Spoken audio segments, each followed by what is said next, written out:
O tema da nossa meditação hoje é: queremos ver Jesus. Quero convidar você a abrir o Evangelho de João, capítulo 12. Nós vamos caminhar na palavra a partir do verso 20. João 12, 20. Sabemos que Cristo Jesus está nos seus últimos dias como homem aqui na terra, e Ele sabe de tudo o que está por vir. Ele sabe que daqui a pouco Ele vai ser levantado na cruz. E aqui nós vamos ver a última mensagem dele para a multidão. Palavras tremendas encontramos aqui nesse texto, palavras que nos chocam e nos levam a refletir se verdadeiramente desejamos seguir a Jesus. Queremos ver Jesus. Para iniciar, eu quero convidar você a fechar os seus olhos e pedirmos a interferência total e absoluta do nosso espírito, se submetendo ao Espírito Santo de Deus. Amém. Papai, sabemos que o Senhor reina sobre tudo e sobre todos. Sabemos que o Senhor nos conhece, porque o Senhor nos fez. Papai, nós queremos conhecer o Senhor cada vez mais e mais.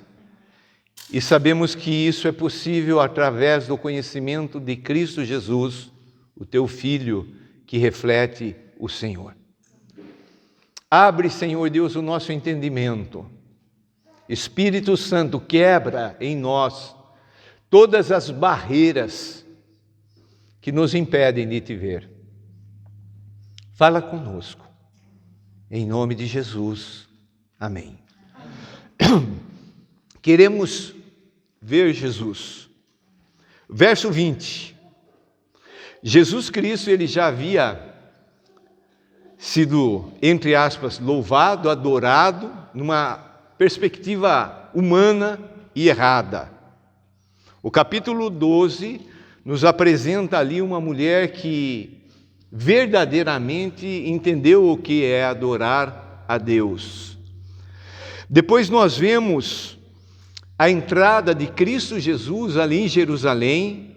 Notem que Jesus sabia do que estava no coração do homem, do intento de matá-lo, e Jesus entra ali, cumprindo uma profecia, montado num jumentinho, e ali há um pedido de socorro por parte da humanidade, gritando Hosana. Essa palavra Hosana significa socorre-nos já, socorre-nos agora.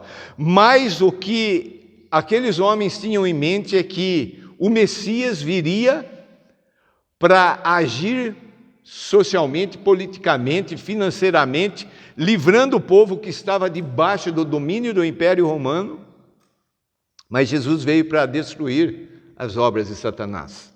Jesus veio para introduzir um novo reino, o reino de Deus.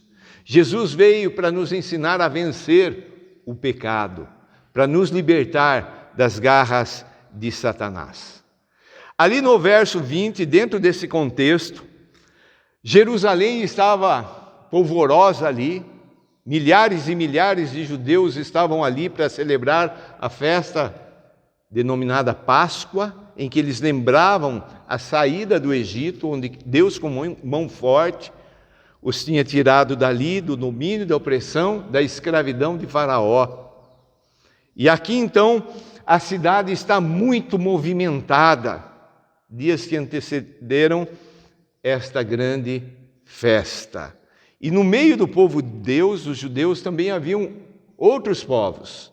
Verso 20 diz: ora, entre os que subiram para adorar durante a festa, havia alguns gregos. Queridos, nós precisamos entender um pouco o que está acontecendo aqui. Haviam três povos, especificamente três povos, essencialmente três povos. O povo judeu, que trazia toda essa religiosidade, toda essa expectativa profética da vinda de um Messias. Havia o povo romano que tinha o domínio do exército, o domínio das nações.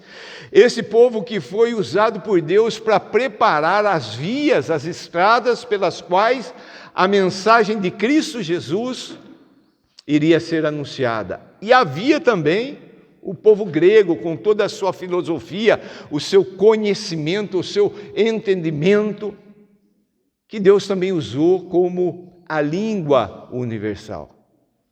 Tudo preparado por Deus. E esse povo, alguns desses gregos, estavam ali. E eu percebo claramente que eles estavam com uma curiosidade tremenda. Porque, olha o verso 21, estes, pois, se dirigiram a Filipe, um dos discípulos do Senhor, que era de Betsaida da Galileia, e lhe rogaram: Senhor, queremos ver Jesus. É interessante, não é? Jesus tinha abertura para que todos fossem até Ele. Mas tem muitas pessoas que têm dificuldade de ir diretamente e usam de outros meios. Então eles devem ter pensado: vamos pedir para os discípulos. Nós queremos ver Jesus. Agora, o que será que estava acontecendo no coração desses homens? Bom, eles já tinham ouvido falar de Jesus para querer conhecê-lo. Certamente que as histórias dos feitos de Jesus, dos sinais de Jesus, dos milagres de Jesus chegaram ao conhecimento desses gregos. E isso despertou o coração deles. Nós queremos ver Jesus. Quem é esse que está fazendo tantas coisas? E hoje, nos nossos dias, também acontecem coisas semelhantes. Muitas pessoas chegam até nós querendo saber de Jesus, querendo saber das boas notícias, querendo conhecer a Deus, perguntando coisas a respeito da Bíblia. Senhor, queremos ver Jesus. É interessante, não é? Que com toda essa cultura dominante através dos gregos, eles chamam um discípulo, um simples discípulo de Jesus, de Senhor. Essa palavra Senhor é muito forte. Perdeu um pouco hoje o sentido, mas a minha geração, nós nunca falaríamos com alguém mais idoso de você, trataríamos com esta pessoa de Senhor. Eu nunca chamei meu pai, eu nunca chamei minha mãe, eu nunca chamei nenhum professor de você, é Senhor, Senhora.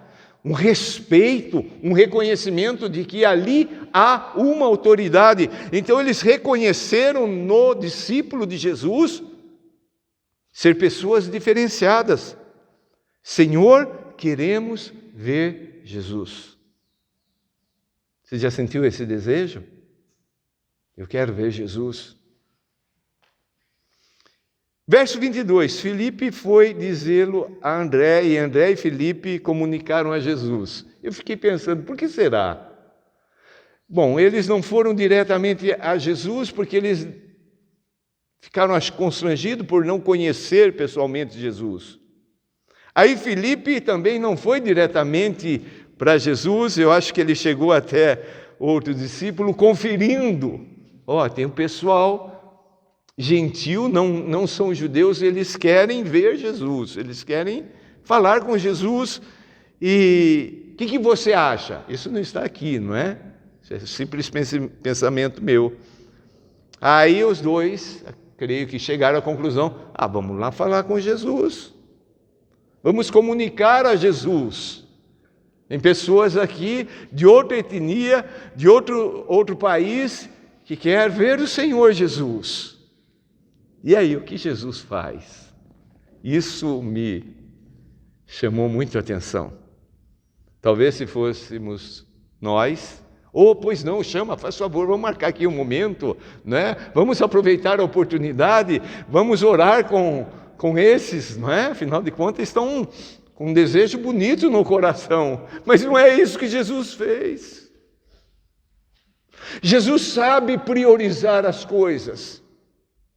E Jesus vem com um discurso aqui que é vital para mim e para você, para todos os seguidores de Jesus. Verso 23, respondeu-lhes Jesus: é chegada a hora de ser glorificado o Filho do Homem. Jesus está focado. Jesus, ele não vai por atalhos. Ele sabe o que está acontecendo e está chegando a hora. Esse momento dele ser glorificado é um momento terrível para a vida de Jesus, difícil, mas por outro lado é um momento de glorificação. Verso 24, em verdade vos digo, eu gosto dessa expressão de Jesus. Jesus é a verdade. Ele fala a verdade. A Bíblia é a verdade. O Espírito Santo é o Espírito da verdade. E ele diz esta verdade: se o grão de trigo caindo na terra não morrer, fica ele só, mas se morrer, produz muito fruto. Que coisa tremenda é essa palavra. Nós precisamos entender que o seguidor de Jesus está caminhando como Jesus para a cruz, para a morte, para daí então ter a ressurreição e a vida eterna. E como nós fazemos de tudo para nos livrar. Somos como grãos que não querem cair em terra, não querem ficar só, não querem morrer, porque não entendemos o princípio da fertilidade, porque nós queremos nos manter intactos de dor, de sofrimento, de tristeza, de angústia, de morte, porque nós não entendemos muitas vezes que o nosso compromisso, o nosso chamado é para participar dos sofrimentos de Cristo Jesus, e nós buscamos viver uma vida desassociada desse sofrimento, ou seja, buscamos uma vida separada de Deus, de Jesus. A gente busca alegria, felicidade, prazer, saúde. O discípulo de Jesus, ele precisa entender isso.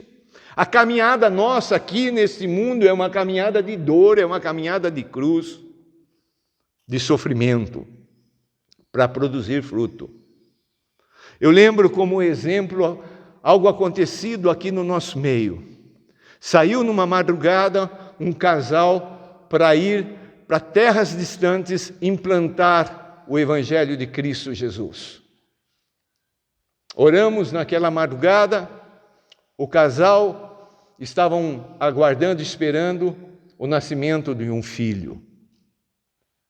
E eles saíram naquele carrinho velho, rumo ao norte do Brasil, ao Amapá.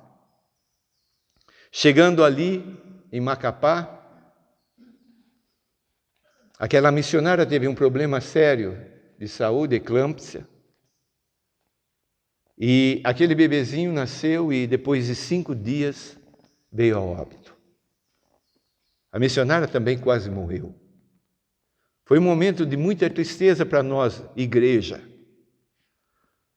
O missionário mandou-nos fotos dele carregando aquele caixãozinho no meio do mato, com mais 2 ou 3 pessoas para sepultar a criança. A mãe estava internada, correndo do risco de vida.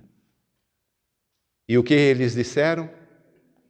O grão de trigo tem que morrer. Eles entenderam da parte de Deus que aquela criança estava morrendo como um sacrifício de Deus, para que o Evangelho fosse pregado. O trabalho foi feito em Baili, que está lá até o dia de hoje. Depois esse casal foi para Fuá, implantou ali em Fuá também o trabalho. Foi tão comovente a atitude desses irmãos, que uma das redes a maior rede de televisão brasileira, foi fazer um artigo para colocar nos seus noticiários. A necessidade de morte. Queridos, não tem como falar de evangelho sem falar de morte. Não tem como falar de ressurreição sem falar de morte. Não tem como falar de vida eterna sem falar de morte. Mas que morte é essa? Vamos continuar aqui. Queridos, notem que os gregos, foram deixados de lado, aparentemente. Porque certamente eles estavam ali ouvindo tudo aquilo que o Mestre Jesus estava falando. Verso 25. Quem ama a sua vida, perde-a. Será que nós já entendemos isso? Se você ama a sua vida, você vai perder a sua vida. Isso daqui, amado, é intrínseco na mensagem do Evangelho. É pura verdade.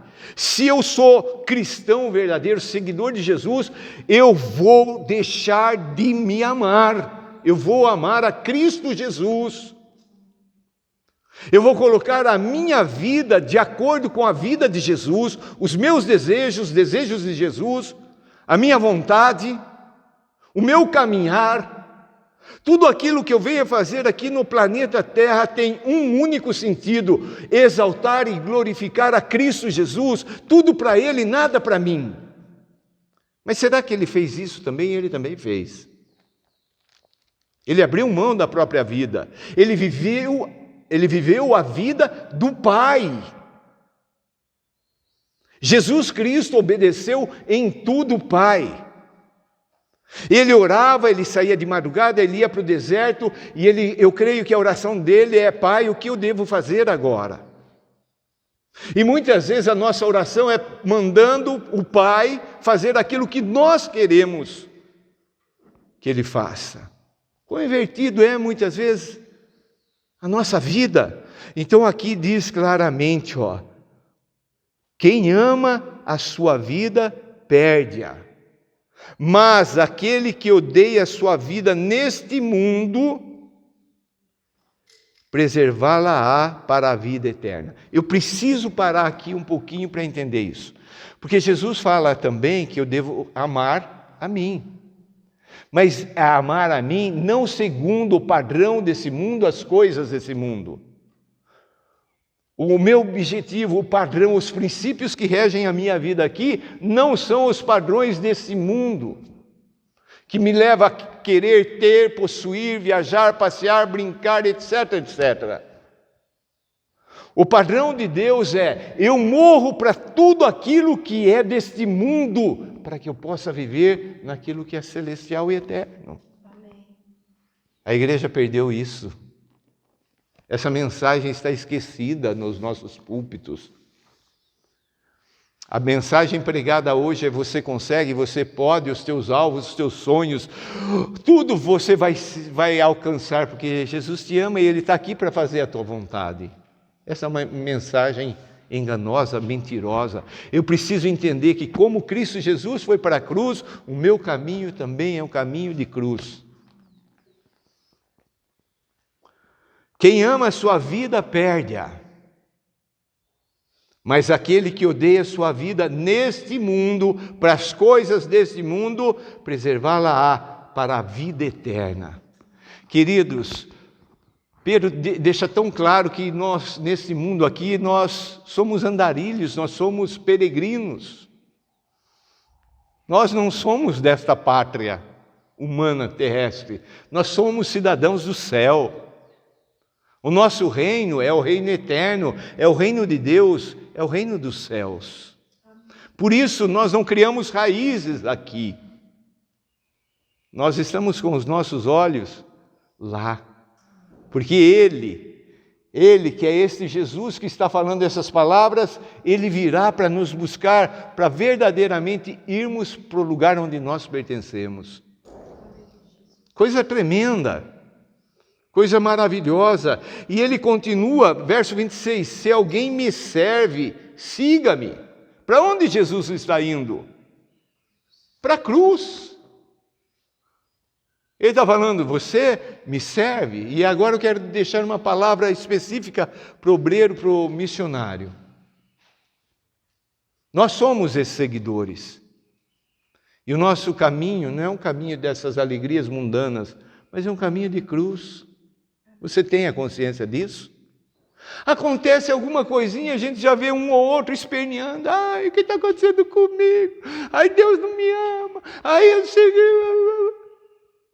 É a cruz. É a cruz. Deus está nos treinando, Deus está tirando de nós tudo aquilo que parecia ser prazeroso, para que a gente demonstre se verdadeiramente somos discípulos ou falsos seguidores, como tantos que existem hoje em dia. Essa mensagem de cruz, ela não é muito aceita nos nossos dias. E onde eu estou, ali estará também o meu servo, o meu escravo. Queridos, Jesus nos chama de amigos, chama. Nós somos amigos de Jesus? Somos, mas não podemos perder a clareza desta verdade de que, mesmo sendo amigos, nós continuamos ainda sendo servos. Nós continuamos ainda sendo escravos. E aí nós temos a possibilidade de tomar a decisão. Nós temos a liberdade para isso. Nós vamos ser servos de qualquer jeito.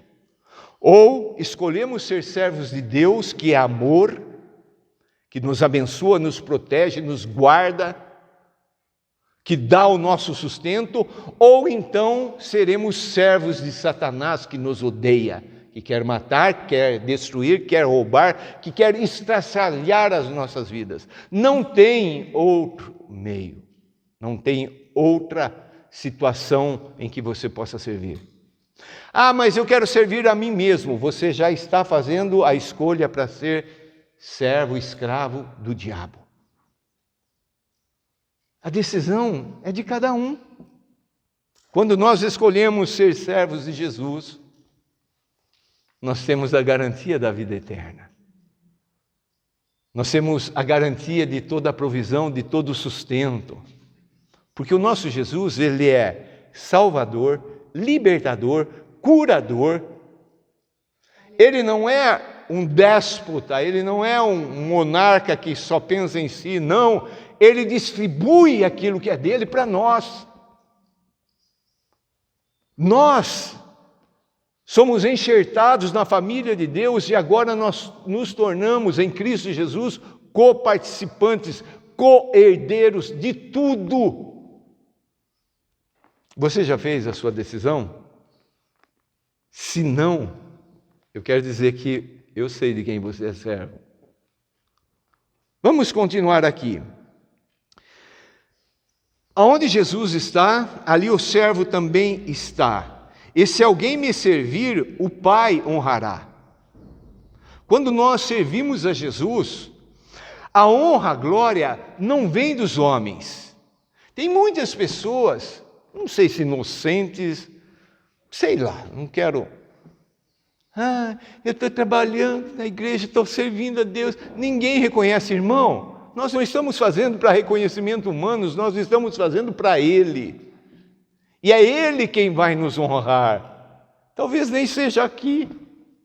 Talvez seja lá na glória. Agora, se você prefere a honraria daqui, eu prefiro esperar de lá. Não é? Coisa maravilhosa. O Pai honrará.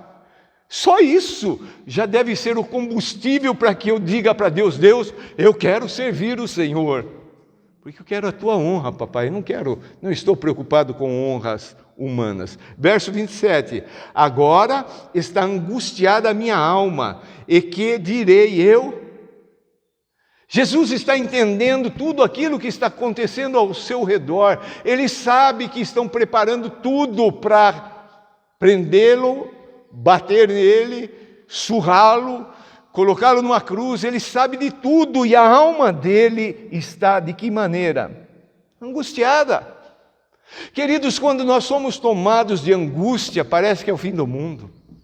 A gente já começa a reclamar, a gente já começa. Angústia faz parte da nossa caminhada, porque este mundo jaz no maligno, e quando nós olhamos tudo isso acontecendo, o nosso coração fica angustiado. Aqueles que pregam a palavra vão concordar comigo. Quando estamos ali preparando a palavra, outro dia, o amanhã, eu tenho a responsabilidade de pregar o Evangelho. A angústia vai se apoderando. Não é assim? Aí a gente lê e parece que não vem nada. Quantas vezes eu fui folha por folha, de Gênesis até Apocalipse, e nada brotou daqui, e eu sou tomado de angústia. Mas Deus fala, faz parte do processo. É ingrediente da massa ao preparar o alimento que será dado ao povo. Angústia. Quem caminha com Deus, com Jesus, quem caminha debaixo da direção do Espírito Santo, sabe que a angústia faz parte. Muitas vezes, em longos períodos, diário, somos tomados de angústia. Muitas vezes sabemos por quê. Muitas vezes somos tomados de angústias por atitudes erradas que fazemos. Aí não tem nada a ver com o Evangelho. Mas muitas vezes é o processo de Deus de amassar o barro, de nos quebrar, nos moldar e nos fazer de novo. Isso dói? É gostoso? É necessário? O Pai honra e Cristo Jesus está angustiado, a alma de Cristo Jesus está angustiada. Pai, salva-me desta hora. Você já falou isso para Deus? Pai, não estou aguentando mais. Me livra, Senhor. A angústia está muito grande. Eu não sei se você já sentiu aquela dor lá dentro, não é física, é da alma. Quantas vezes eu me deito assim e fico como uma criança no útero materno, encolhidinho, não tem lágrimas para chorar, a não ser curtir a angústia e ficar ali na dispensação do Espírito Santo em vir e tocar e livrar. E ele vem. Você sabe que ele vem, não sabe? Amém. O choro pode durar uma noite, mas a alegria vem pela manhã. Mas quando nós estamos passando por esses momentos, parece que esses momentos são infindáveis. Não passa. E quando chega a noite, a coisa piora, não é assim? Porque é reino das trevas. À noite, a tosse aumenta, a febre sobe, a dor, o incômodo e a alma também. À noite ela é apertada, muitas vezes massacrada, e não tem o que fazer. Não tem Dorflex que resolva. Temos que passar por isso. Jesus teve que passar por isso. E Ele está falando, você me serve, siga. Se eu sigo a Ele, eu vou passar por tudo aquilo que Ele passou. O mundo odiava Jesus. Você acha que o mundo vai te amar? Mas, precisamente com este propósito, vim para esta hora. Jesus sabe de tudo. Ele sabe, o Pai preparou esse momento para mim. É para isso que eu estou aqui. E quando a gente lembra que logo a seguir, ele lá no Getsemane, ele vai falar para o Pai, Pai, se possível for, afasta de mim esse cálice, mas não seja feita a minha vontade, seja feita a tua vontade. Verso 28, Pai, glorifica o teu nome. Jesus então tira o foco dele mesmo. E ele fala, Pai, glorifica o teu nome. Eu estou aqui para que o Senhor seja glorificado, e não eu. Nós estamos aqui, amados, para Deus ser glorificado. Para Cristo Jesus ser conhecido. E ele diz assim, depois que ele falou, glorifica o teu nome, aí é uma ação do Pai. Deus nunca vai desamparar-nos, amados. No meio da angústia, da dor, do sofrimento, no meio desse momento que Jesus está glorificando, eu pergunto para vocês, onde estão os gregos que queriam ver Jesus? Eles estão vendo tudo isso. Isso é o que nós precisamos ver. E o Pai, então, ele interfere na cena. Então veio uma voz do céu, aleluia, uma voz do céu, eu já o glorifiquei e ainda o glorificarei. Existem palavras mais doces do que essa que Jesus pudesse ouvir nesse momento? Pai, glorifica o teu nome. O Pai responde, eu já o glorifiquei e ainda o glorificarei. Na oração do Pai Nosso há uma parte que eu fico pensando muitas vezes nela. Pai nosso que estás no céu, santificado seja o teu nome. Nós falamos para o Pai que o nome dele seja santificado. Já é. Mas Jesus ensinou-nos a falar que o nome dele seja santificado. Jesus sabia que o Pai já havia sido glorificado e que seria ainda glorificado outra vez. Mas mesmo assim ele fala, Pai, que teu nome seja glorificado. Como o Pai gosta de ouvir das nossas bocas palavras doces, palavras de amor, de reconhecimento. A gente fala, Pai, seja santo. Ele é santo, mas Ele gosta. E como filhos, nós precisamos aprender a dizer essas palavras para o nosso Pai. A interferência de Deus chegou na vida de Jesus nos momentos mais críticos e mais necessários. Mas Jesus ouvia o Pai sem precisar haver uma voz audível.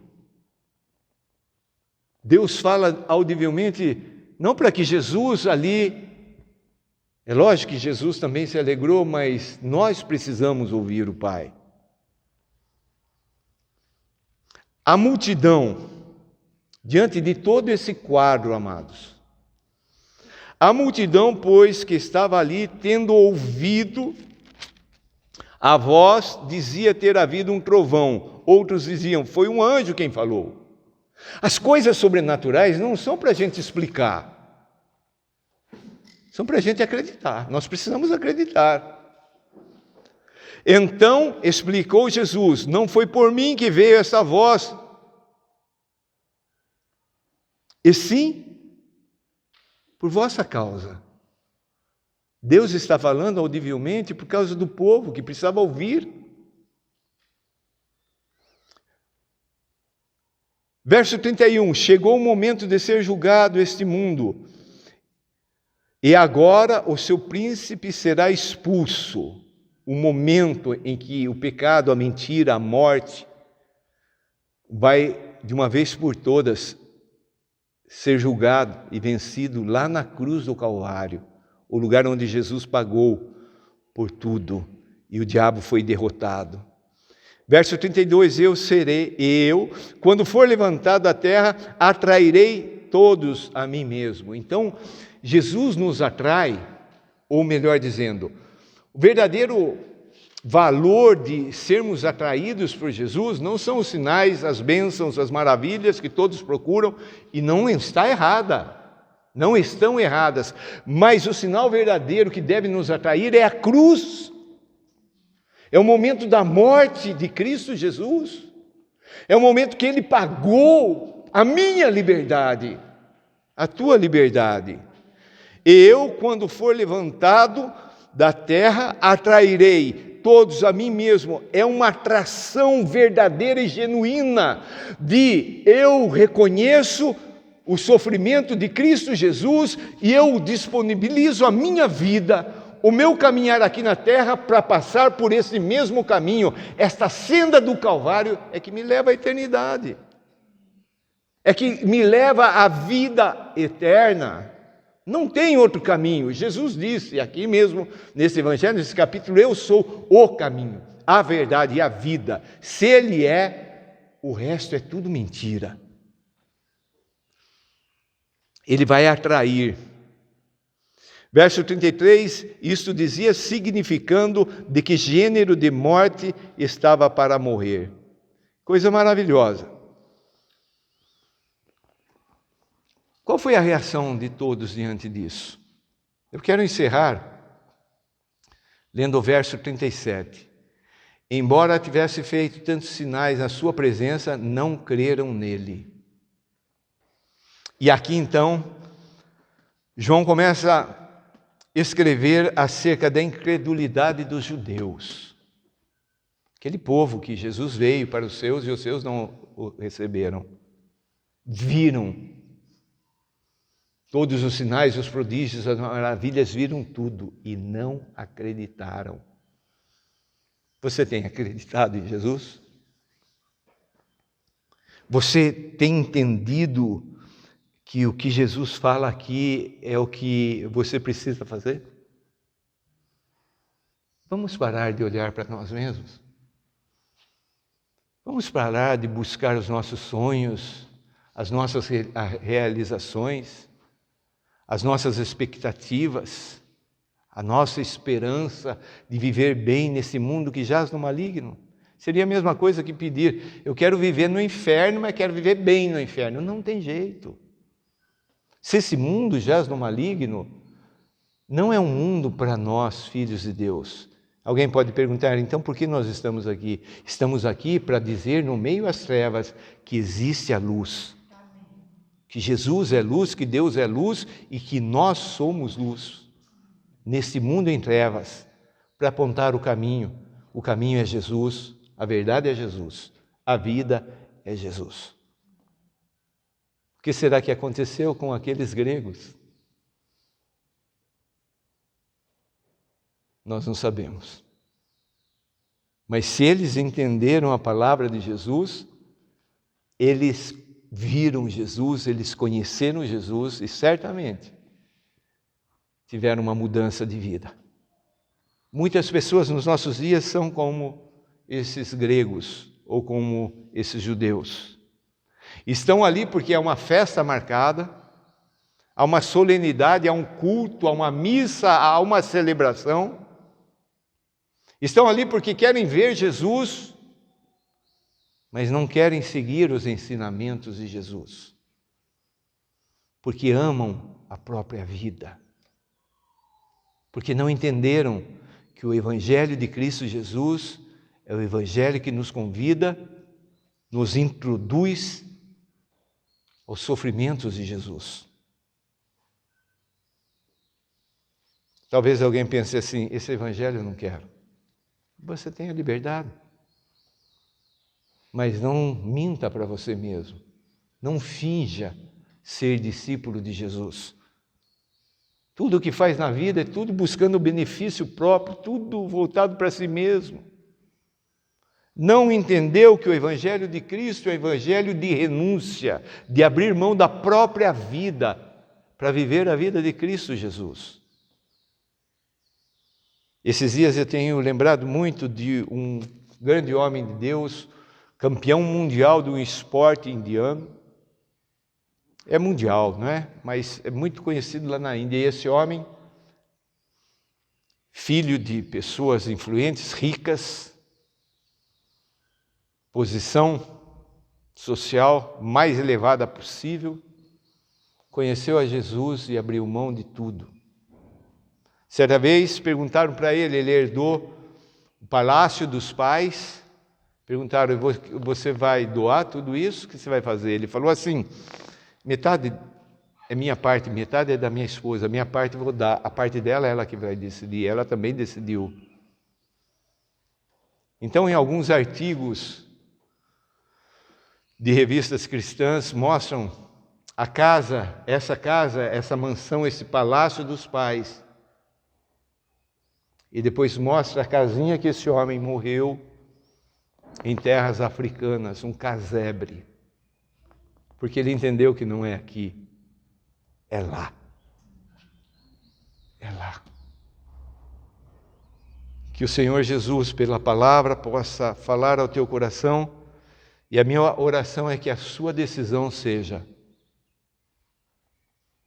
eu quero abrir mão da minha vida para este mundo. Eu quero viver para Cristo Jesus. Eu quero experimentar tudo aquilo que envolve essa caminhada de cruz.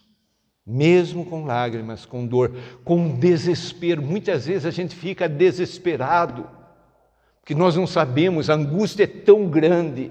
Mas a nossa fé nos mostra Cristo Jesus, nos revela Cristo Jesus, e diferente desses gregos, nós já vimos Jesus, nós já experimentamos Jesus, nós temos comunhão com Jesus, nós falamos com Jesus, Jesus fala conosco. Você quer ouvir a Deus? Abra este livro, aqui contém aquilo que Deus tem para você, para a sua vida, para a sua casa, para a sua família.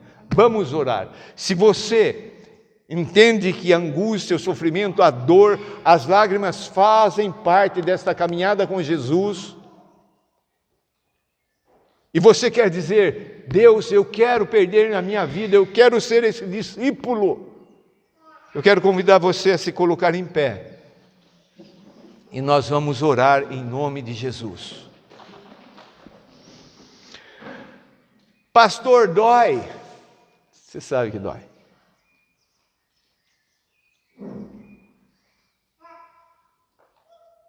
Mas é o caminho, amado. Jesus deixa claro que há um caminho estreito e outro largo. É o mundo para a morte e outro para a vida eterna. Vamos caminhar em Cristo Jesus. Amém? Jesus, palavras tão fortes, marcantes. O Senhor está prevendo tudo aquilo que está por vir, mesmo assim o Senhor para, e não da maneira como os gregos queriam, mas o Senhor de uma maneira profunda, séria. O Senhor vai se mostrando, se revelando a eles e a todos que estavam ali naquele momento. E aprove o Senhor nesta manhã revelar tudo isso para nós, alguns já cientes de tudo isso, mas que o Senhor traz aquele frescor gostoso da Tua palavra, renova a Tua palavra, e diante disso nós queremos renovar os nossos compromissos para com o Senhor. Papai, tem hora que dói, tem hora que a angústia é tão forte, tão grande, Pai. Mas olhamos para o Senhor e, como Jesus, nós queremos dizer as mesmas palavras: seja feita a Tua vontade. Entregamos em Tuas mãos, Papai, as nossas vidas, porque sabemos que estamos seguros nos Teus braços. Obrigado. Em nome de Jesus, amém. Amém. Deus abençoe, um forte abraço.